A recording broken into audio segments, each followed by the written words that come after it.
दुनिया भर की तरह ऑस्ट्रेलिया में भी यौम पाकिस्तान भरपूर मिली जोशो जज्बे से मनाया गया। मरकजी तकरीब पाकिस्तानी हाई कमीशन कैनबरा में मुनक्किद हुई। मज़ीद तफसीलात सैयद मुनस्सर खुशनूद की रिपोर्ट में।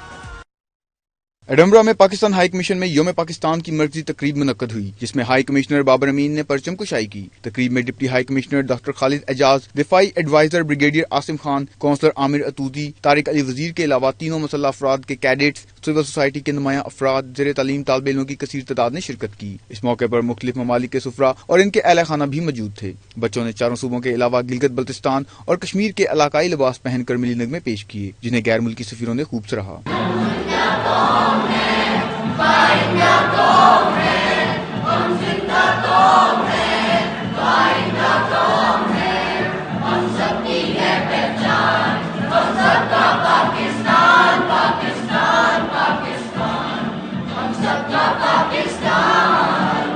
Deputy high commissioner doctor Khalid Ejaz ने सदर मुल्कत आरिफ अलवी और काउंसलर मोहम्मद आमिर अतूदी ने वज़ीर आज़म इमरान खान का यौम पाकिस्तान के हवाले से पैगाम पढ़कर सुनाया। हाई कमिश्नर बाबर अमीन ने सानहा न्यूजीलैंड के शोहदा के लिए फातह ख्वानी कराई। अपने खिताब में उन्होंने पाक ऑस्ट्रेलिया ताल्लुकात का जिक्र करते हुए कहा कि दोनों ममालिक माशरती, इक़्तिसादी, तिजारत, ज़राअत, तालीम, सेहत और मुख्तलिफ तरक्याती शोबों में इश्तराक कर रहे हैं। हमें खुशी है कि ऑस्ट्रेलिया में मुकीम पाकिस्तानी दोनों ममालिक के दरमियान रवाबत और सकाफती हमआहंगी बढ़ाने में अपना भरपूर किरदार अदा कर रहे हैं। इस मौके पर मुल्क पाकिस्तान की तामीर और तरक्की और खुशहाली के लिए खुसूसी दुआ की गई और आखिर में केक भी काटा गया।